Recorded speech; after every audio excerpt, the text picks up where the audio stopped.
பேரணாம்பட்டு அருகே கடந்த 1 மாத காலமாக குடிநீர் வழங்கப்படாததை கண்டித்து கிராம மக்கள் சாலை மறியலில் ஈடுபட்டனர். வேலூர் மாவட்டம் பேரணாம்பட்டை அடுத்த பாலூர் கிராமத்தில் 300க்கும் மேற்பட்ட ஆதி திராவிடர் குடும்பங்கள் வசித்து வருகின்றன. இந்த பகுதியில் கடந்த 1 மாத காலமாக குடிநீர் விநியோகம் செய்யப்படவில்லை என்று கூறப்படுகிறது. இது சம்பந்தமாக ஊராட்சி தலைவரிடம் பலமுறை கேட்டும் குடிநீர் விநியோகத்திற்கான நடவடிக்கை எடுக்கப்படவில்லை என புகார் எழுந்துள்ளது. இதனை கண்டித்து பேரணாம்பட்டு ஆம்பூர் சாலையில் ஆதிதிராவிட மக்கள் மறியல் போராட்டத்தில் ஈடுபட்டனர்.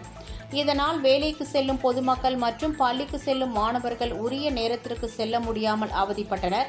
தகவல் அறிந்து வந்த பேரணாம்பட்டு வட்டாட்சியர் மற்றும் உமாபாரத் காவல்துறையின் மறியல் போராட்டத்தில் ஈடுபட்ட பொதுமக்களிடம் பேச்சுவார்த்தை நடத்தி உடனடியாக குடிநீர் விநியோகம் செய்ய நடவடிக்கை எடுக்கப்படும் என்று உறுதியளித்தனர்.